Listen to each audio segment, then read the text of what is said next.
horse drifted alarmingly in the betting was, fancied in the morning, continued to drift. It was late on the exchanges to lose. It was something you'd see in a Dick Francis novel, Charles Buttons. The ground is soft. It's not. It's heavy.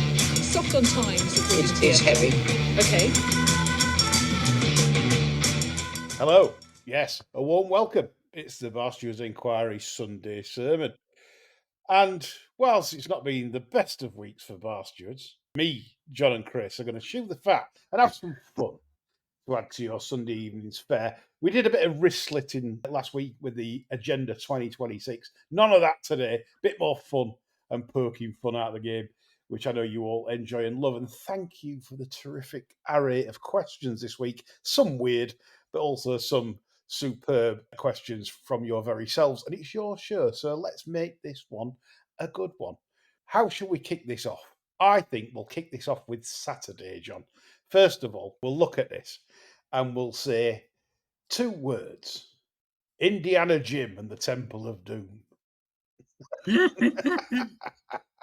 And if you're wondering what that all means, if you think I'm talking nonsense, which I do, on Saturday, Jim Crowley, I'm afraid, got his fractions so wrong on Al-Azi in the Cumberland Lodge, John. And it was coupled with a big drift as well, which some of our listeners have certainly remarked upon. It didn't look the best, Al-Azi, but it wasn't Indian Jim, was it? Kieran Fallon replacing him.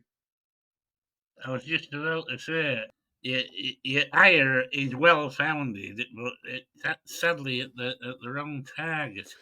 And I think that might have been my fault. Yeah. I put in our tweet, Indian Jim at his very, very best. Yeah. When young Fallon was sat out the back, just trying to pose for photos. It was one for the old man, wasn't it? It certainly wasn't race riding, was it? I mean, Jesus. The Kinahans will be furious, eh? Fucking hell. Big Miles ripping up this fucking betting slip. It was absolutely dreadful anyway. So poor Jim getting slander from me. I've only just noticed that it's Kieran Fallon in the saddle. That's the research level that goes into this show. I will make amends for that in a bit, but continuing with this, John.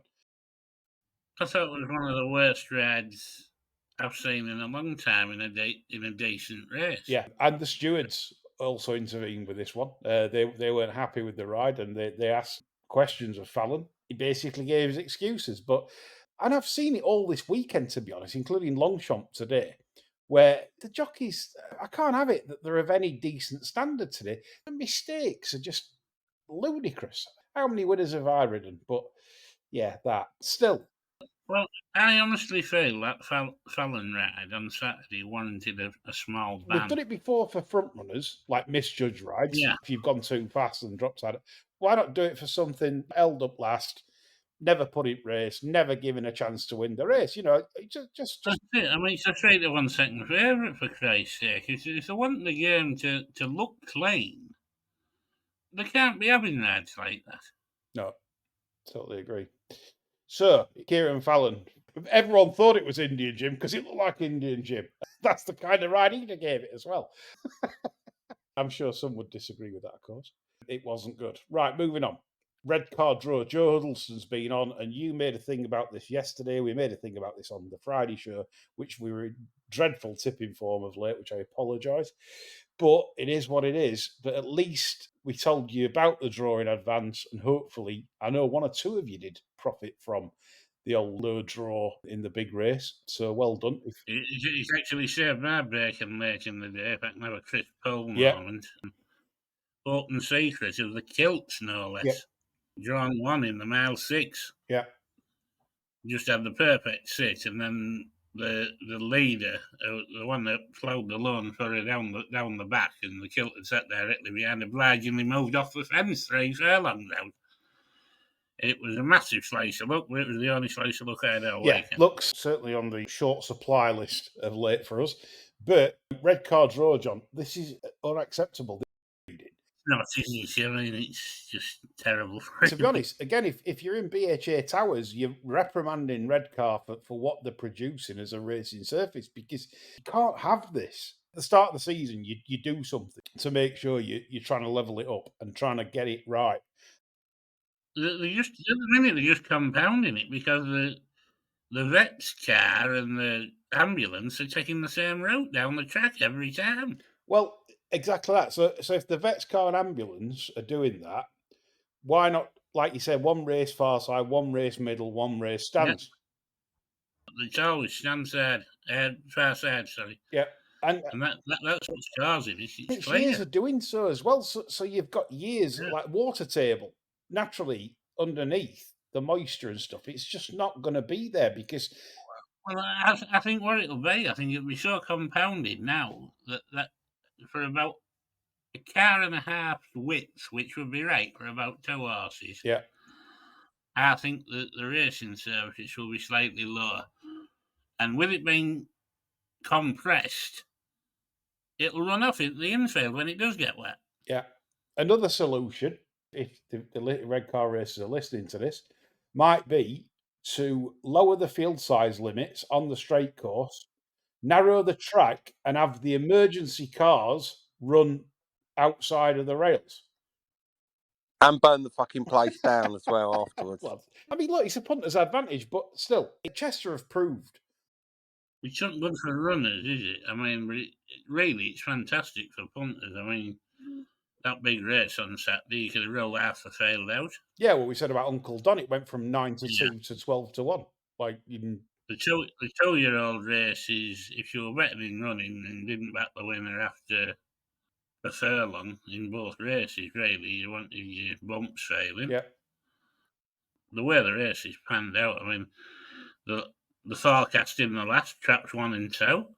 Come on, punters. It is good if you've got the edges, but obviously it's unacceptable, I think, for people to play. If you're not switched on to this and you've just like picked your selections out, and I know a lot of people will do. If you're not totally switched on and you just think, well, I liked Uncle Don at Air. Yeah. Say it really well there. You've done it in. Just done it in. You've chucked it in river. And in some ways, I find that unacceptable. Same as you find it unacceptable, John, on the July course, for example. You can't stand betting on it. At least nobody knows what's going on now, though, you don't go there saying whoever bags the near rail's winning. Yeah. Whatever. You go there saying, I wonder what the fuck's going to happen.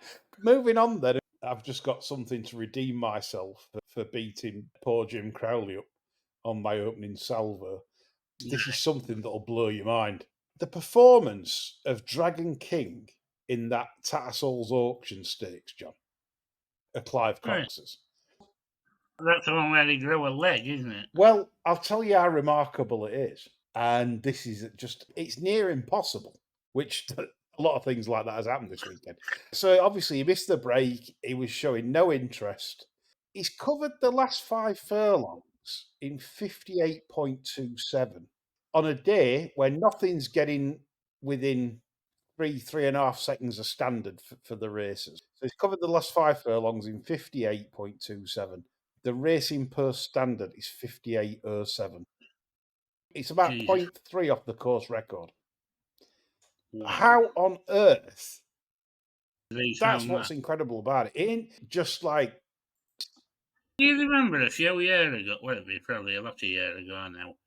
There was a Charles St. George horse at Nozidar trained, and Darrell Holland rode at Newmarket, and it was showing absolutely no interest in anything. And it came out of the dip like God was chasing it, and passed an entire field in about a furlong.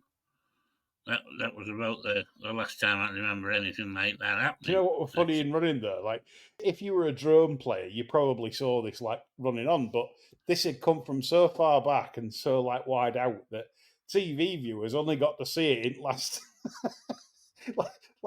40 yards. It's just powering past Brighton Boy, which unfortunately went 107 in the run, which is paying for you backers if you bet that one.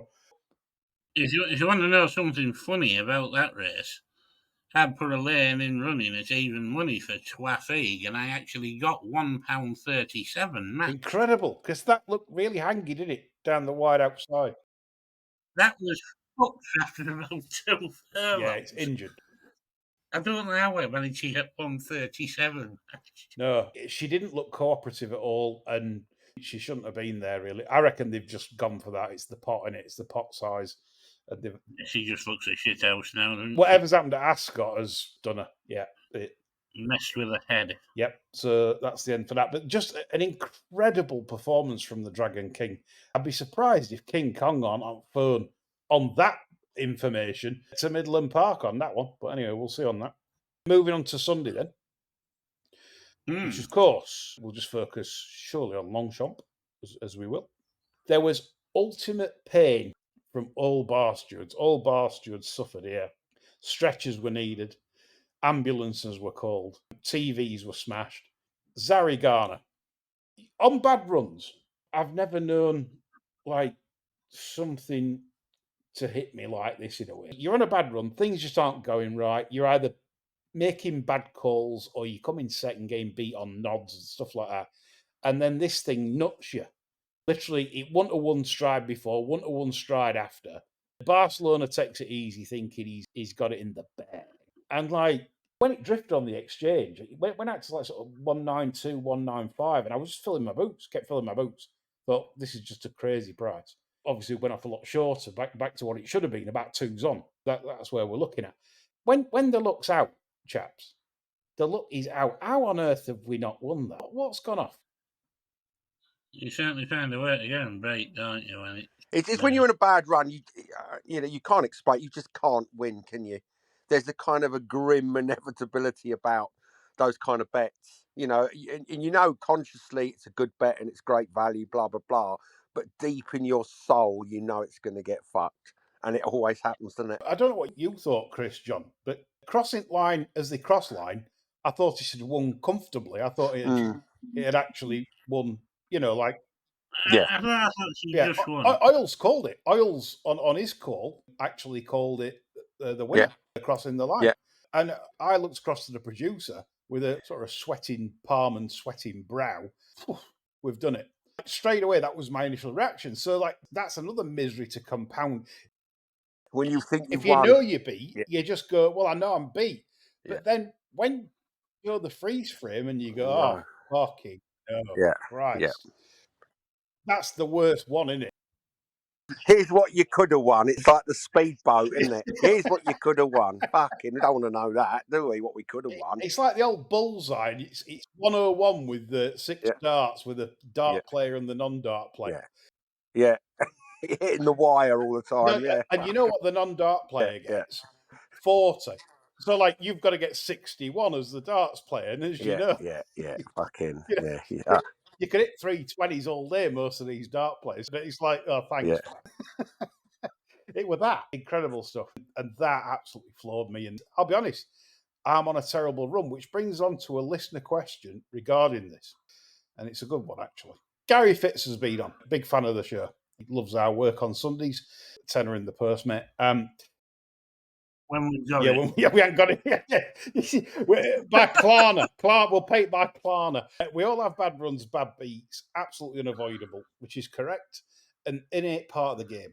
Question: what is the most important character trait attribute for any serious punter? He thinks it's relentless optimism. Yeah, he's right. It is.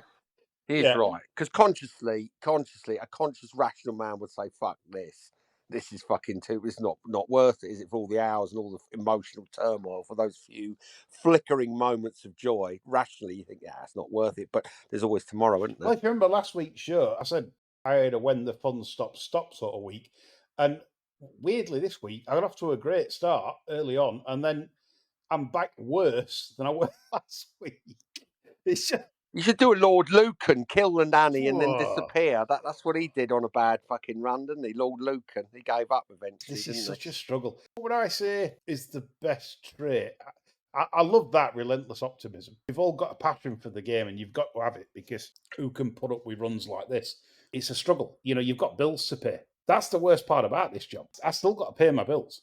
if you're losing dough, I can't withdraw. So then you go into your savings and this and that. That's what happens. Because how they've structured the game, RE affordability checks and stuff, you can't deposit. So that's where we're at. I would say the ability to shrug it off, but then I have to drink like half a litre of gin to shrug it off. So then I come into other aspect. We've got a question on that later, so we'll save it for that. You've got to be absolutely hugely tough and hugely disciplined. Would you agree, Chris, that probably 95, maybe even higher than that, fail on the old discipline? Absolutely. I mean, we've said this ad nauseum, haven't we? That everybody knows really, really good judges and really, really good kind of analysts that are consistent losers, because picking winners and picking the right horses is but 5% of the battle. I think it's staking, and it's about discipline and not losing your bottle or not going on the chase. So I think that's the difference. If you listen, we talk about Patrick Veach and people like that. They are cold people, aren't they? you get the sense. You get the sense, though, that you wanted to room with him and Kate Tracy under a big pile of rubbish. Yeah, well, I'm not such a bad judge. I am, aren't I? I'd still end that fucking skint, wouldn't I? God, fuck me. But the thing is, you get the sense that he doesn't sort of live or die by success or failure in individual races. Now, listen, I'm not saying he doesn't feel pain when he gets one nutted on the line, but I think he's one of those people, like the model men. They kind of move on really quickly because they've got no emotional investment necessarily in the outcome of individual events. And I think you need that kind of slightly dead approach to punting to be super successful. I genuinely believe that. Yeah. To quote some books of the past, I think Dick Morden said this, or it might have been Dick Mitchell. I don't know. I've read both books, but they said that you need the skills of a brain surgeon, but they're basically the bollocks of a mad axeman. Yeah, I think Veach also sort of, if he didn't coin that phrase, certainly sort of Bowdlerized it, because I think you do, and I think the ability not to be affected by kind of recent results is really, really difficult. I mean, I think you have to have a slightly psychopathic personality not to feel misery. But I think the successful people somehow find a way of managing disappointment and and treating success with the same degree of detachment. I think that's it. You don't get the sense that they cheer winners particularly heartily, because it's just a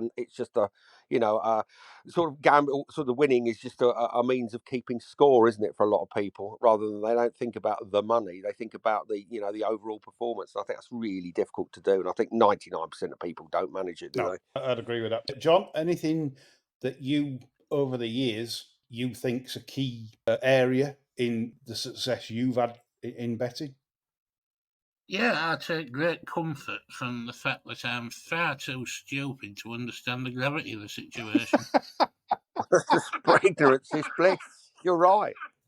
You're absolutely right, and I think that's very wise, isn't it? Because I think if you consider, I think Barney Curley said, if you sat down and thought, how many bags of shopping would this bet kind of buy, you would never have another bet, would you?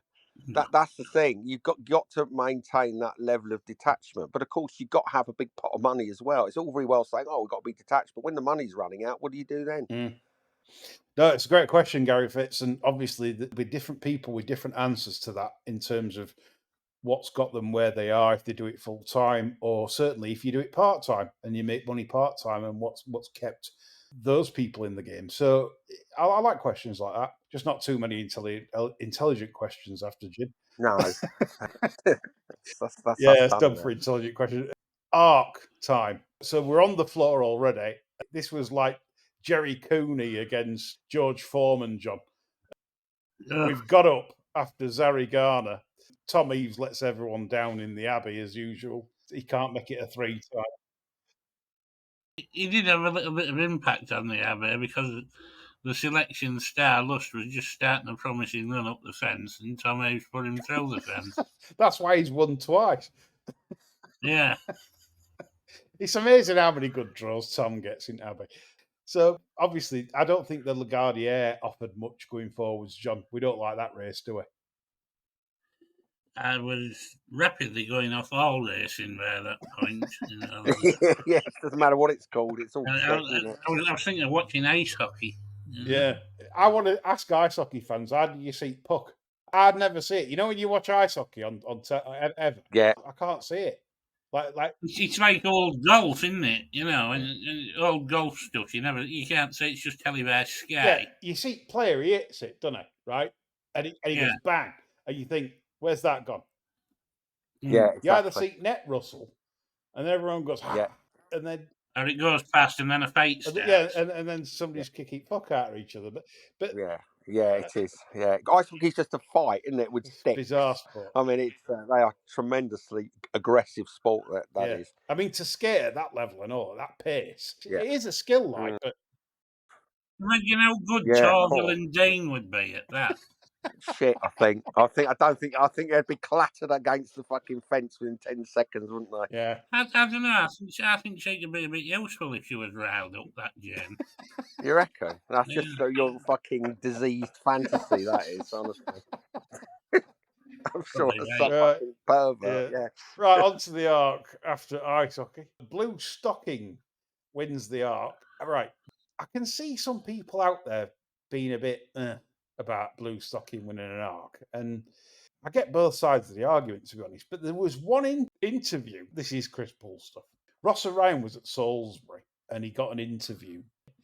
He said, "What's the chances of Blue Stocking in the arc?" So Rossa, with a glint in his eye, said, "Well, she's been supplemented, and they've supplemented her for a reason, because she's in absolutely top-notch form at home." That was the tip. If you were a Blue Stocking fan, if you'd have watched that interview, you'd have probably doubled your bet after watching it. I sadly wasn't a Blue Stocking fan, so I didn't double any kind of bet at all. No, but if you were in the market to listen to that sort of thing, you'd have already done your bollocks on the Ryan Moore advice to Hughesy in the Abbey to run one of his, wouldn't Well, that's you? it. He handpicked that one, but there was absolutely Quinton fortunes for Blue Stocking, both on the exchange. 12-1 was available for this yesterday. It went off 11-2, like fortunes for it on machine. They knew they'd got her in top order. That's what I believe. I think they knew she was going to run a big race, and that was reflected in the SP. But John, I'm a little bit. If Blue Stockings winning an arc going to be crowned our best middle distance horse, what are we saying?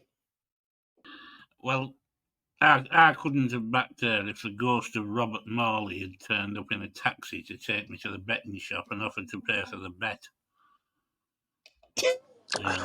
No, that's probably right. You couldn't have her on your mind, could you? So, I mean, I think it shows the weakness in the division. For me, she's got beat every time she's met a good horse. I mean, I think that's it. I think, like, if you look in the Judmont, people said, "Oh, well, she's not a best over a mile and a quarter." I don't think the trip's an issue. I think as long as there's sort of a decent pace to run at, maybe. But I mean, they had a good fit, these front end horses today. Blue Stocking tracked Los Angeles. Adventure sat about fourth. Let's not get away from the fact there was a 50-1 putt last turning in and finished fifth. Yeah. I don't think that was a good act. I don't care what they say about Blue Stocking being in great form or whatever. I think in the main, it was shit. Not shit, but Savannah's night, John, you also tipped on the Friday show as well. So kudos to you for a big run. But yeah, but the fact that he was able to do that from where he was sat, I think tells you a lot about the first three. It don't ring very good this year. If we're crowning Blue Stocking as our best mile and a half horse in Britain, some people might say that's a little bit unfair, but well, I don't. Put it this way: if City of Troy turns up even over a mile and a half anywhere against Blue Stocking, City of Troy laps them. So there we go. Sort of a lackluster arc, I think, to finish, but that's probably how we feel about our punting at the moment. Moving on then from the old racing front this weekend. Before we do, a message. Poor Jack does our audio bulletins on France. He did mention on our podcast, Sparkling Plenty was a great price at 6-1 for the Prila Opera. She was a pearler, didn't and she got an absolutely shocking ride in that. Friendly Soul for Pull Up the Drawbridge. Could that have kept Schumacher's job, John? Well, very possibly. Things weren't looking good after the Legardere, were they? You know, I mean, you were thinking, well, that's his big arse gone for next year. Friendly Show's been about the only glimmer of light in the dungeon, hasn't it, this year? Yeah, but naturally would have got beat by Sparkling Plenty had that not been given so much to do. A Yes. disastrous ride. And we feel for our colleague Jack Beach this week. He's not had the best luck, and I think he deserved a bit more there. He couldn't be a good bet. 8-1 and 6-1 earlier in the week. He was strong on that. 7-2. It's gone off. Got an absolute ham ride. Beyond Spoon tonight, weren't he? God, yeah. Chelsea on tick. Chelsea's well. only drew with Forest as well at home. A Ooh. terrible result that for the Christ almighty. yeah, terrible result there. But pull up the drawbridge. It's the system. Yeah. But going about Gosden, I said it in the thread the other day that old Johnny G and Slim, this is their worst year statistically since 2009, John. On the slide. I mean, he's well into his 70s now. Yeah. This is how it starts. I'm afraid over the next 2 or 3 years, we might see a brief rally. The graph will continue to go downwards, I would imagine. Yep, tipping point and snorting. Yeah. Well, that's how it goes. We are where we are. Moving on then. After Johnny G. GLC's been on. He said, Blogger had 1,400 quid on Kyprios and the videos. We're blocked by Blogger, so I don't get to see this kind of stuff. But I hear he's been all over France Gallop and bouncing up and down on videos. Think they're promoting him and stuff like that. Have you guys seen anything on Blogger this weekend? Nope. I'm also blocked. It proves we're doing something right. If you're blocked by a blogger, then that's got to be an half decent thing, is it not? So moving on to another question that's sort of related to blogger. A big weird one here from Leah McNamara. If Racing Blogger was inside you... Well, I wouldn't want him inside me, I promise you. Fuck that. In fact, I wouldn't want anyone inside me. inside you? Where the fuck's he going with We get this? some weird ones. And you were inside Andrew Rhodes and Human centipede thing going on here. Yeah, it's daisy Russian chain, doll, isn't innit? Yeah. Oh, Would you push forward to get Blogger out of you or push back to get out of Rhodes? fucking hell. I'd kill myself, I think. I'd cut my throat, I think. I think I'd try and shit Blogger out and then eat all Rhodes' insides. Can you shit and spew simultaneously? Hopefully. I think you would if you had them two next year. think you I'm sure you would. I know you can't spew and smile, can you? That's proven as impossible. You can't sneeze with your eyes open either. That's the other thing. You can't laugh while you're doing it. I don't know. I went to a rugby club there once, and there was this lad, and he'd had his jaw broken. He was wired up, and he was on the dance floor, and he had so much to drink. Anyway, he started to spew, but of course, with the jaw wired up, he was just spraying this mist everywhere, and he looked like he was grinning. We're showing all his teeth, anyway. Interesting question, Liam. Yeah, I think he's been on the spoon, hasn't he, with that question? Gotta be. We'll all be on the spoon though after another week of the last 2 weeks, and we're on it. Down to cash converters with a Nick car radio, isn't it? That's what we'll be doing. McNamara is the type to have some very questionable stuff on his bedroom wall there, by the sound of things. Very Silence of the Lambs, that one. Yes. More racing questions, which are good, of course. We can sort of take the piss out of some as well. So, Keith Watson has been on Kent Chopper. He loves the game, does the Kent Chopper. And he said about trainers, and he says, are there any out there who treat small owners with respect? Everyone I know treat them as if they are Julie Harrington and know nothing about horse. Stuart Williams, he's a top man. He didn't patronise us when we asked him stupid questions, You know what? did he? I don't want to smoke blow too much. In my experiences in the game, I've had few bad ones with trainers. Brian Ellison used to let me place all my own horses. Well, you didn't understand what he was saying. He was saying, "No, I'll deal with it." Yeah, You didn't yeah, understand yeah. it. He's going, "No, fucking please, no, look, leave it." Yeah, thanks, Brian. Yeah, nice one, man. Yeah, Just get them fit, and I'd just say, well, I think we should target this or run here, and that'd be it. And trade it, and lo and behold, it'd turn up in race I wanted it to turn up in. But John, there's probably some trainers in this game that won't let the owner probably have any say at all. Would you agree with that? I'm absolutely sure there will be. Yeah. Yeah, more so than those that do let owners have say. It's a funny thing. I think once the horse arrives, it's theirs. yeah. You just pay the bills. All they want is a check. The owner pays the bills, and if he's lucky, he gets to pop down a couple of times and give him some polos. I get that. I get there are trainers that basically would like give you a bit of lip service. So I could imagine a phone call.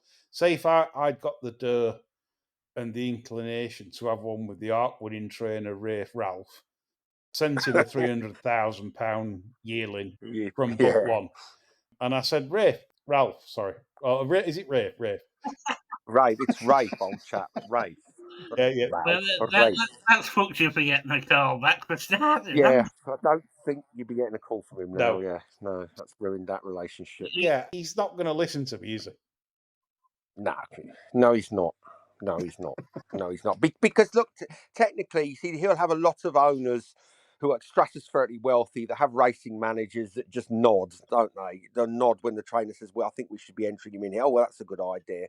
And so they're used to dealing with, I guess, people that just don't have any great input in. And you see what happens when the fella that's moved, I forget his name now, the fella that's moved all the horses from Mr. Variance's yard. You know, he's the sort of chap that does like to interfere and meddle. And I think a lot of trainers just aren't used to having owners that have got an opinion, right or wrong. They just don't deal with it particularly well, I don't think. No, it's one of them, isn't it? You probably say to something like Beckett, and you say, "I think we should go here." He's sort of like, oohing and ahhing. Yeah. What do you But know? then what they do is they enter them in the races to placate you. Yeah. Right. So it's costing you more money to have an opinion because they'll placate you by entering it, and then they'll ring you up the week before and say, "I've not got him right." Trodden on a stone. He's not right, this lad, at the moment, but there's a target next month. Yeah. Which I think I'll get him right for. All right, okay. Do what you think's best. Well, that's all you can do. Even me, I'd be like, oh, okay, fair enough. I can't go there. I want to go to Doncaster held up, and he wants to run me in Van Geest Criterion, the London hairdresser. Exactly. Speaking of which, John, that's the next thing. Stephen Thomas has been on. What do we think to the Jockey Club? The old Jockey Club, where we said they'd be selling paintings and probably selling fakes by now. Yeah, Joe Blake. Yeah. Fucking painting by numbers. Yeah. All the originals will be long gone. Yeah. Some old girls in the back office doing painting by numbers of all those Alfred Munningses. So the London hairdresser, former sponsor of the Criterion, the Van Geest, York's bought it, John. Probably, maybe as a winning you're into the city of York, like to boost that. But what he says is this another sign of the dire state of Jockey Club racecourse finances? Well, I think York should get straight onto Yaz hairdressers in Leeds and so looking for that would be a good start. You could have the Yaz Criterion Stakes win and you're in for the city of York. There used to be a hairdresser's in Southend, which I think had the best name ever, and it was called Blonde Dye Bleach. How about that? That's so cheesy. It's brilliant. It's fucking brilliant, though. We're talking about class hairdresser. I mean, it's like the race today at Longchamp. Marcel Boussac sounds like a real top-end hairdresser, doesn't it, John? Marcel Boussac. Yeah, he's from Penistone or somewhere, isn't he? Marcel, yeah. There's no blue rinses there, is there? No, you're not sitting there with curlers. Under the dryers for 3 hours. Oh, Cheryl, I think your lady's on fire. Yeah. Not tell them chic little waxed bobs, isn't it, that look like a berry. Yeah, they cut a triangle out your fringe and charge you 200 quid, yeah. Anyway, to counteract Keith Watson, Simon Benson's been on. He's obviously had some decent horse in his time because he said, I'll disagree on this one. He said Charles Hills would be good fun to have horses with, John. Ooh. Wow. A terrible trainer. Oh, my God. But he had horses with Andrew Balding, Yeah. Ed Walker, Clive Cox, all brilliant Been fun. through them, haven't they? Fuck. Yeah. Well, Clive Cox has trained the Dragon King. He's good, Clive The Cox. Dragon King. Ed Walker's just had the Abbey winner. The Baldings, John loves them. That's variance, that is. That's variance. We could train the Abbey winner if you give us like 5,000 goes at it, eh? Well, Ed Walker's done it today. Yeah, Ed will be in touch. Clive Cox with the Dragon King in the Yeah. record splits for the 5 furlongs. That's just an immense effort. So there we go. That's your answer, Keith Watson, to that. The criterion, obviously, the Jockey Club are in dire state, as we've touched across. That'll be Dildo's answer to everything, won't it? Just sell, sell, sell. Yeah, but they're in trouble, and we know Yeah. this. Next 2 years will be interesting, to say the least, of which courses may get shut down. And I foresee this. Maybe not imminently, but are planned to be shut down, which I think will happen to the state of the game. But no more wrestling, because this show's supposed to be fun this week. After last week, we've had about 47 suicides, more than on the gambling harm register. Fucking hell, Jam Care will be after us, then. Maybe we could get some funding if we do a 180. That's it. Yeah, gambling's bad. Give us some money. We'd have to be anti-podcast, wouldn't we, if we forced people into suicides? Yeah. Podcast, less podcasts. People are killing themselves listening to these. Yeah, make us stop, pay us. Yeah. Doncaster Bert's been on, and he said today about what's the difference between a bucket and a pail. Well, beyond the bucket sounds stupid, doesn't it? It's the Exactly. obvious. Yeah. What is a pail? Jack fell down and broke his crown to fetch a pail of water. I don't know. Well, let's Google it, shall we? Let's not use anything skillful. Let's try and have a look in a minute. I don't know what the difference I think is. beyond the pail originated from if you're busting for a piss and the pail's quite near you, but the piss comes out at such a rate, you like overshoot. What a lovely story. Yeah. I think that's where that originates from. Yeah, interesting. Yeah. Pail. Well, maybe we should call Susie Dent and ask for her definition of it. I think she'd be able The to. producer's chimed in and she's calling time our nonsense here. The pail has apparently got a lid. That's the difference between a bucket. Oh, yeah, I'll keep pissing. Yeah. Well, you can't piss in that if it's got a lid on, can you? We have to take the lid off, presumably. Yeah, you have to take it off. Yeah, I know. Fucking hell, geniuses, aren't we? So if you listen to Bar Stewards tonight in your bath, just piss in bath, really. And just Put Radox in first, and no one can tell. Yeah. Have you ever pissed in bath, Chris? Oh, I've had shit in the bath and all. That was everything. In fact,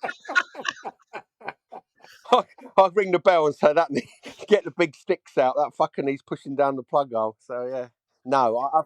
If you did a poll online and you asked Yes. how many people had urinated in bath, how many would have, in your opinion? We know what the real answer is, but the answer's 100%, or is it just me? It's like I've broken the rule of the playground. Never say anything unless you're sure everyone else agrees with me. And now I've got a horrible cold feeling that I'm the only person. I've done it. Yeah, good. Thank God. Thank God. So, how many people? If you did a poll, but what's the admittance rate? We should do a Bar Stewards poll tomorrow. Have you ever pissed in the bath? Have you ever pissed in someone else's bath? How about that as a sub-question? How about that? It's not going to be 100% though, is it? No, it won't be. No, it won't And be. we know it's 100, don't we? Yeah, we do. It's We 100%. absolutely do. Yeah. John, you have, haven't you? Yeah, but not before I wash my hair. Get the old Verzine in first. Yeah. Vosine, Christ, that's something from the 70s, isn't it? Vosine. You know, it's bedtime, That's man. your head more than the piss, wouldn't it?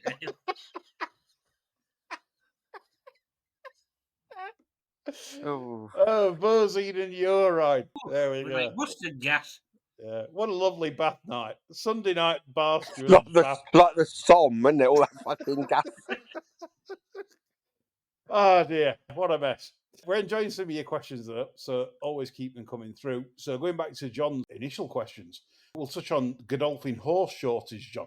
No runners at the Arc weekend. What's going off with the sandal people? I think they're maybe just slowly but surely smuggling them all the way to Dubai to keep Princess Latifah company. They're all in the cellar with them next to the radiator. I think they've been in it off. I honestly, it just seems like that. It seems like the lack of runners at major festivals this summer. For what they're having, they can't justify keeping going what they've got here, can they? No, Coolmore's beat them to a pulp on breeding side. Yeah. So they know the beat on breeding, so they can't compete. They haven't got the mares, the stallions to compete with Coolmore. So it's as if they're taking the ball in and saying, let's take them to Dubai and America and give them some carrots and we'll do it that way. Because they don't like getting beat and they are second best. Without a doubt, they are an easily second best to Coolmore. It just looks like an outfit getting wound up, doesn't it? Really? Yeah, I think it's bad for racing. I think people should focus on this more. The fact that they've not even bothered with the art meeting with one runner.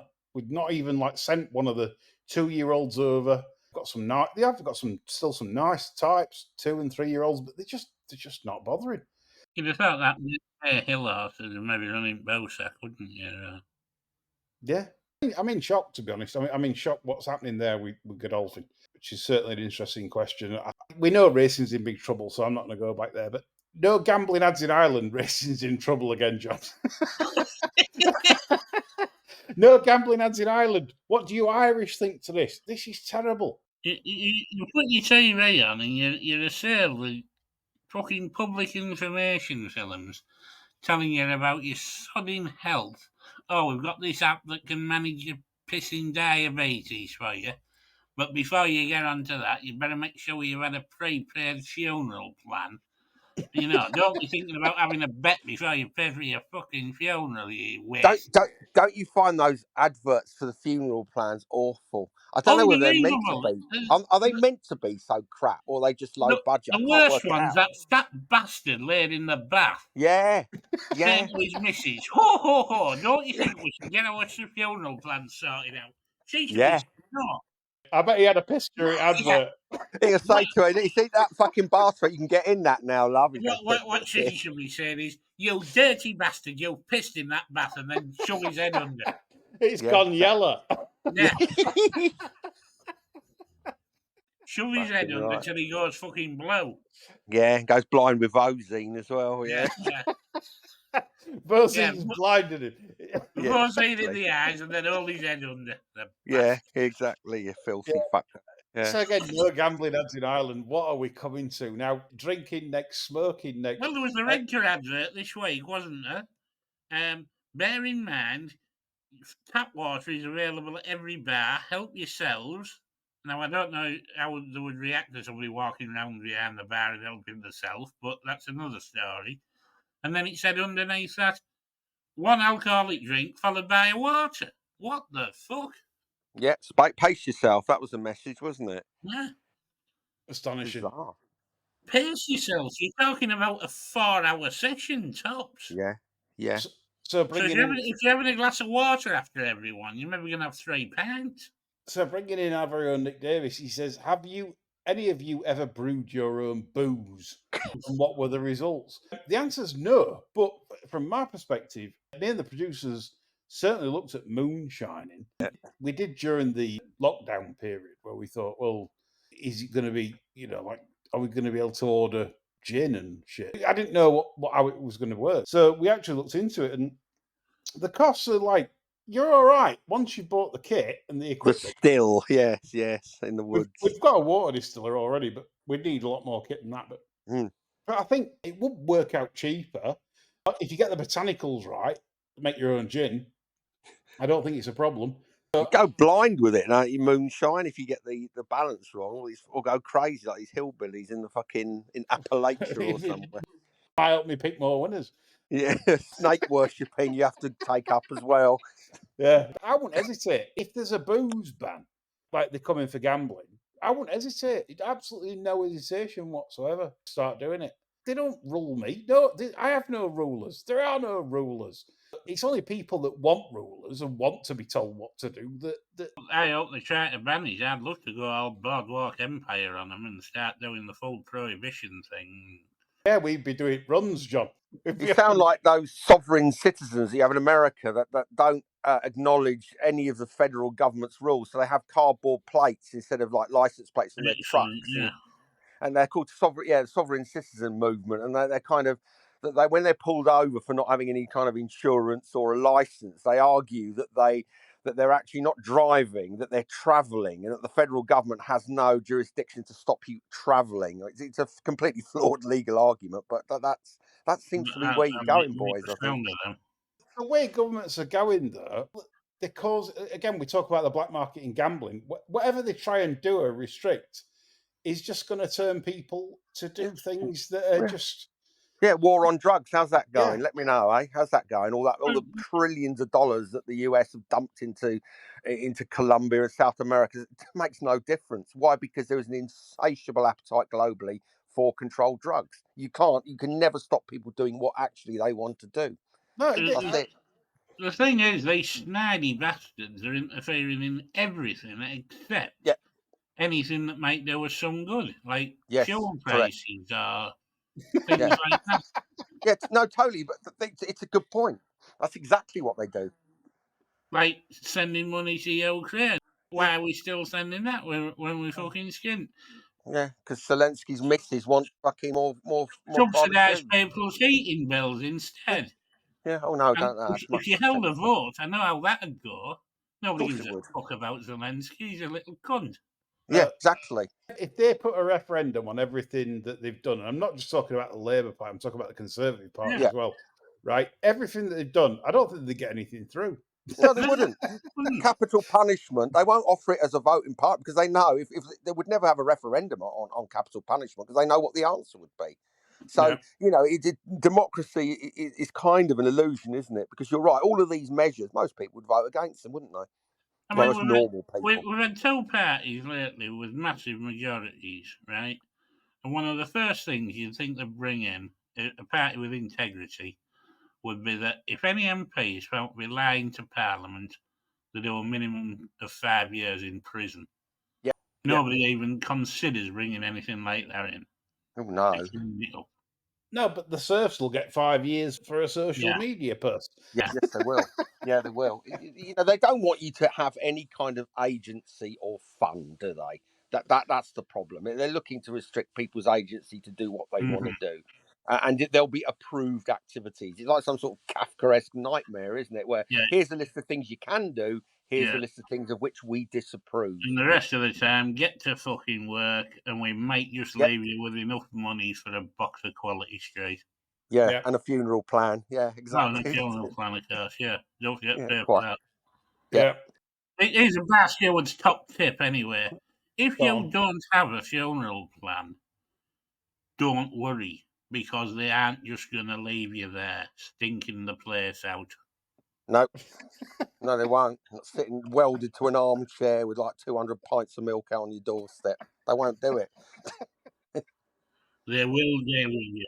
2 questions to finish, one serious and one sort of interesting one from Sam the Cat, as usual. Yes. Going on to John, talking about, should we just bin the National?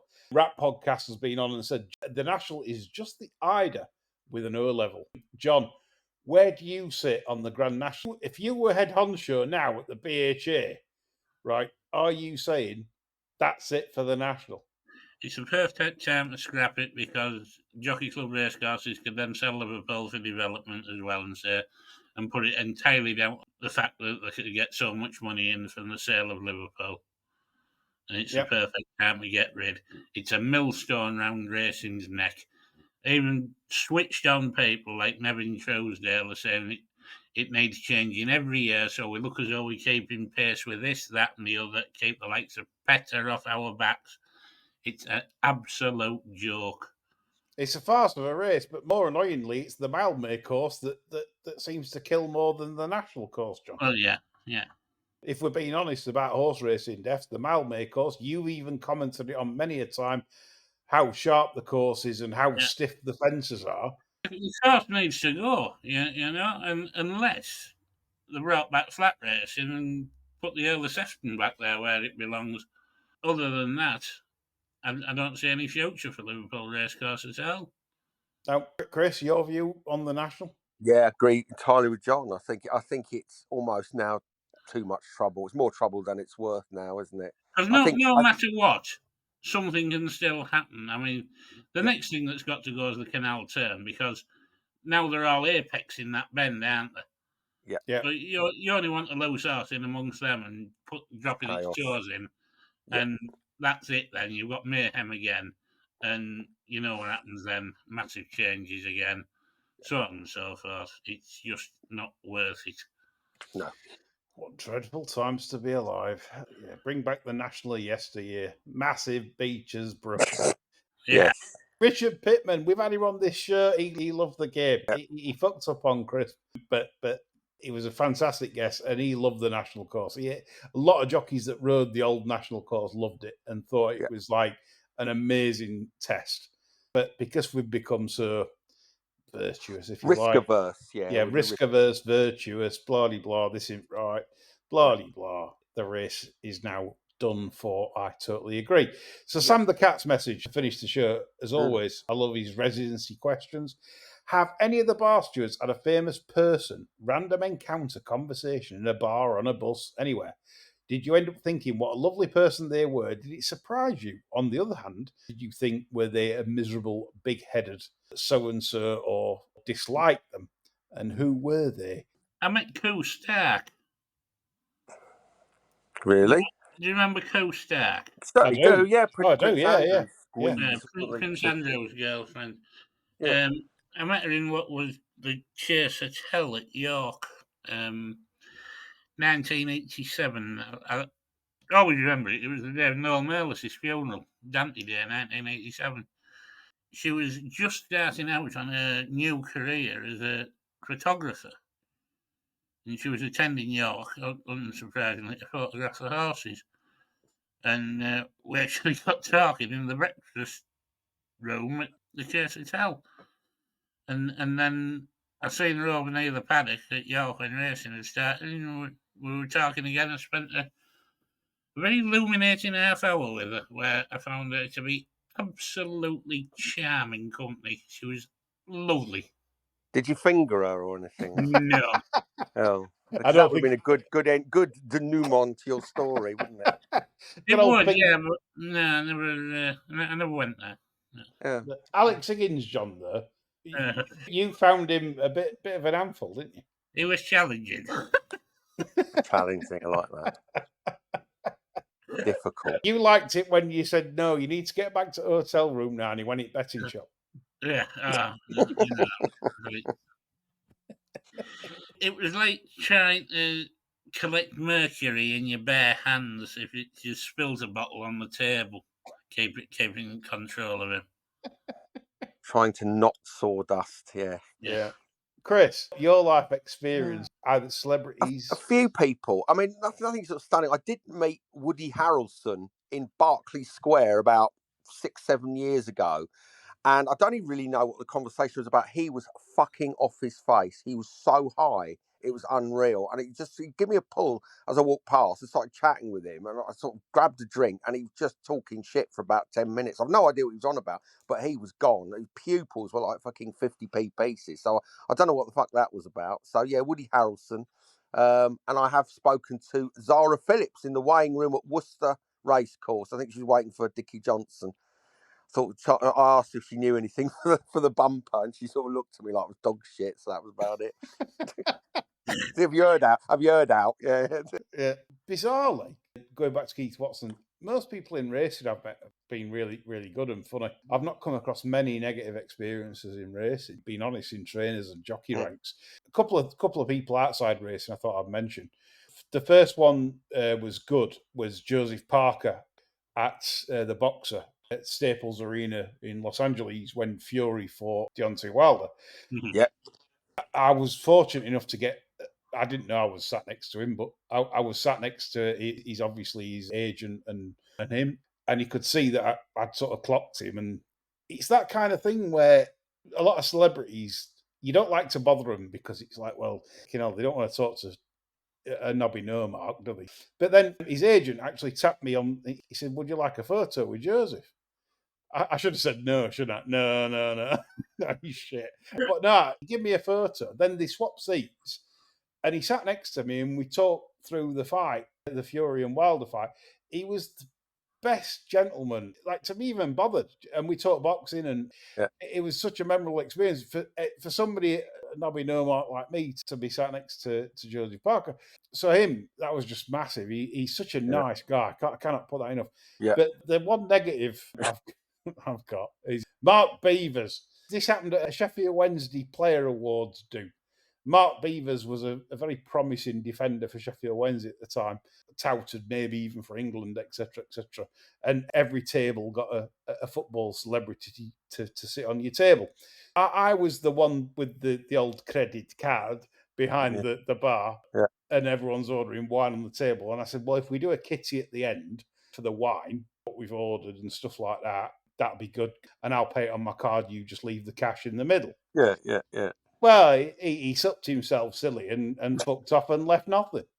Left now. Yeah, a professional football. There are some absolutely dreadful people that don't, like you think, you don't know if I'm just an ordinary working class guy, which I sort of am, really. I'm not loaded. But that's what happened. And you think, you fucker. He just got up left and left nothing. Zero, nilch. Drunk, him and his pal, drunk plenty, and decided to leave a big fat zero. And that really fucked me off. I thought, you dirty, dirty man. And it was short. Honestly, I was left with the right bill. There were a few others probably on the table not chipping in the worth either. And people are like, if they can get away with it, they do. And so Mark Beavers, you won't be listening to this, but you're a disgrace. He's third rate, really, but I suppose in terms of famous people. But yeah, it did piss me off. I think that's about all. I think we've had a good show, haven't we? We've enjoyed that. We have. Yeah. So that's all from me, John and Chris. Hope you've enjoyed it too. Bye for now.